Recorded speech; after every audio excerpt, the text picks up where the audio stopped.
Woody Wommack here with Nick Harris. Big news today, Nick. Five-star David Hicks Jr. shocks the recruiting world, picking Texas A&M. Everyone had him pegged to Oklahoma. What happened? This is something that happened definitely last minute in the waning hours. Texas A&M was able to make a big push and go ahead and secure his commitment today. This comes to the surprise of quite a bit of people. This is a big time land for Texas A&M. They showed it in the 2022 cycle, being able to land elite targets, not only in the state of Texas, but across the country, and sometimes in late fashion as this one. But here in 2023, there haven't been as many of those big commitments for the Aggies. Granted, they have some major commitments already in the class. 4 stars, Javon Thomas and Bravion Rogers being 2. But this one takes the cake, no doubt, just in the fashion that they were able to land him, and also the type of target that he is. Yeah, the waves of defensive linemen they have coming in over the past 2-3 classes. Hicks now adds to that. He wasn't worried at all about, they got like 6 5-star defensive linemen on the roster.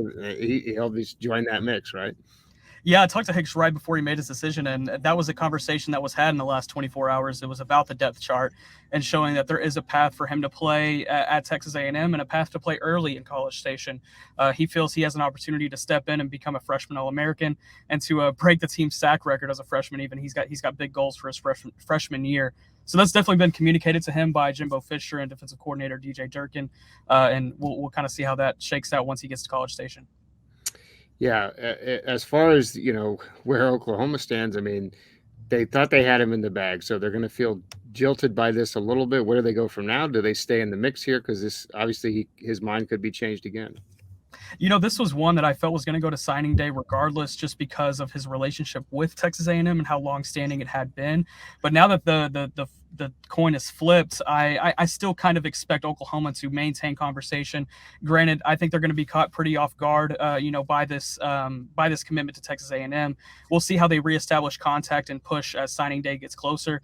But he has a long-standing relationship with Oklahoma defensive line coach Todd Bates, and I don't see that, kind of getting in the way of, him possibly maintaining contact with Oklahoma.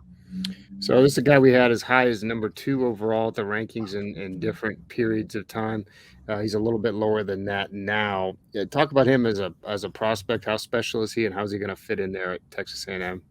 Man, he's really special. He's crafty. He's versatile. He can play on the end. He can play defensive tackle. I personally like him at defensive tackle, but I think it's you can kind of choose what you want to do with him at Texas A&M. He can play on the end. He can play inside.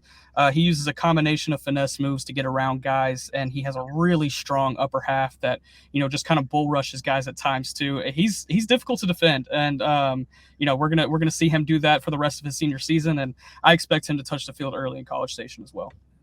All right, so huge addition. We got to have a ton of coverage of this. Everyone's going to be playing catch up here as this comes out, but be sure to check out AggieYell.com for more coverage, and of course Nick will have more coverage on his feed and on Rivals.com. Thanks, Nick.